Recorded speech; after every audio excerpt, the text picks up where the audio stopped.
Hey, good afternoon, everybody. Pastor Joseph here with Emmanuel Church's Daily Spirit Lift. Today's Spirit Lift is on the subject of hospitality, and this is a little different from some of the other ones because this is one where I really have more questions than I think I have answers. I've been trying to provide you all with little pieces of information to get you through this pandemic time, little things that you can find helpful, worship tricks and tips. And this one, I'm not sure that I have much creative to say. I want to lay this out there, and then I need your help in fleshing this out a little bit. So let's get right into it, shall we?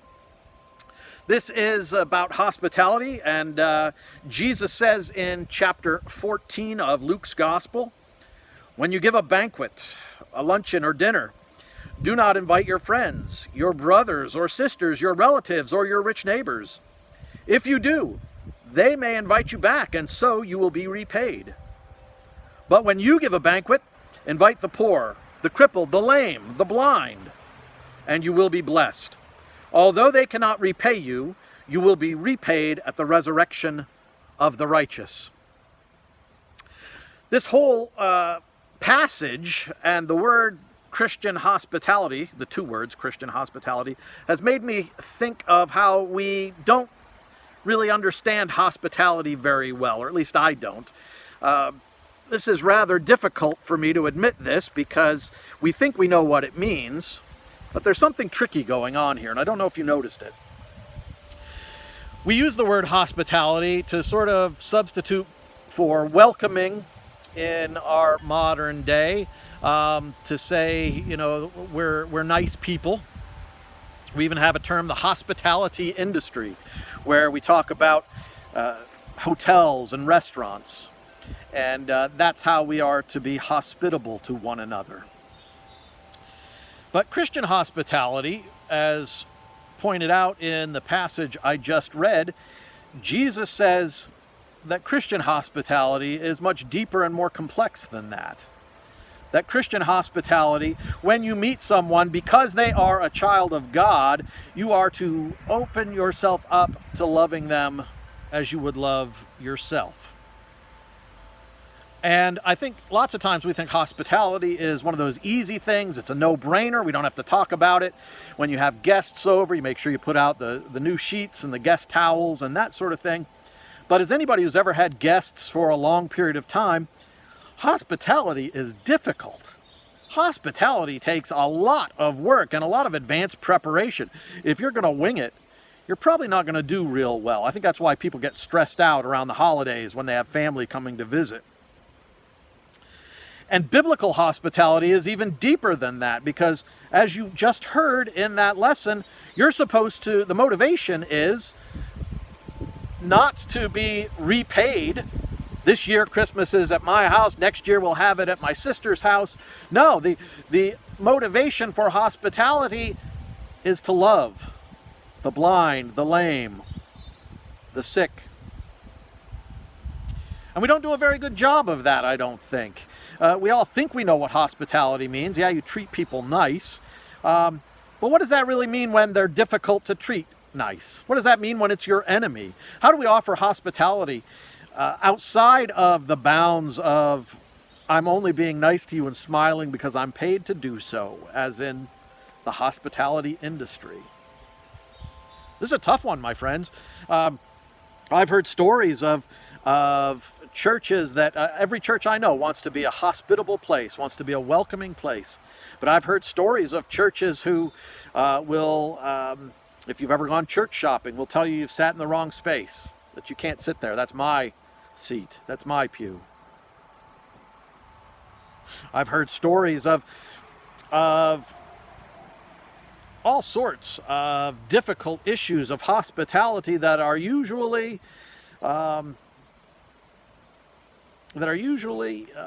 could have been solved with much more forgiveness, could have been solved with much more understanding, could have been solved if someone stood up for the poor, the lost, the lonely, those who are struggling to find someone to love them and care for them.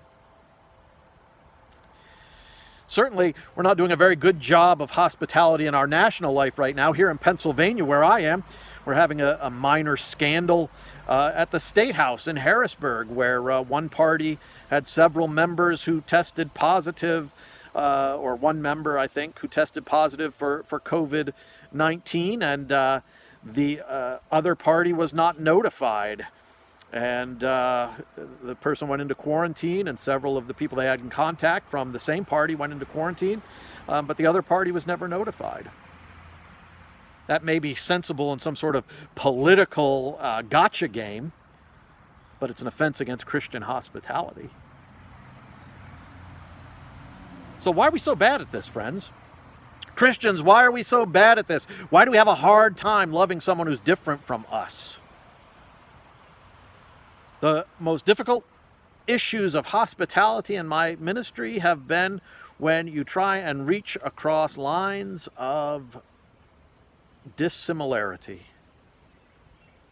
Hospitality was fine when we were talking about going to visit other people and offer our ministries to others, missionary kinds of stuff, going to serve at a soup kitchen, say, in a different neighborhood than ours. But when we actually talk about worshiping together with our Pentecostal neighbors, when we actually talk about inviting the poor to sit with us at a banquet, as Jesus says, we don't do a good job. So my challenge to you is comment down below here, and let's talk about this a little bit. Why are we so stinking bad at hospitality? Why is it because if I just say the word hospitality, we go to something really easy and sort of greeting card like kind of thing, and we don't give a lot of thought to it? Is it that we haven't prepared ourselves well enough? What would a Christian preparation? Do we need to do a sort of Christian boot camp for hospitality? Do we need to say to people? Do we need to train people? This is what hospitality means, because it won't be easy. It will be one of the hardest things you will ever do. It's not about warm, fuzzy feelings. It's not about making sure that there's a mint on the pillow every night. But what happens when the person that you're trying to be hospitable to is different from you, has a different opinion, has a different political persuasion, or is an enemy or a perceived enemy? How do we practice hospitality in that situation? Give me some ideas, folks, because I am sort of at a loss here on how to explain hospitality in our 2020 world.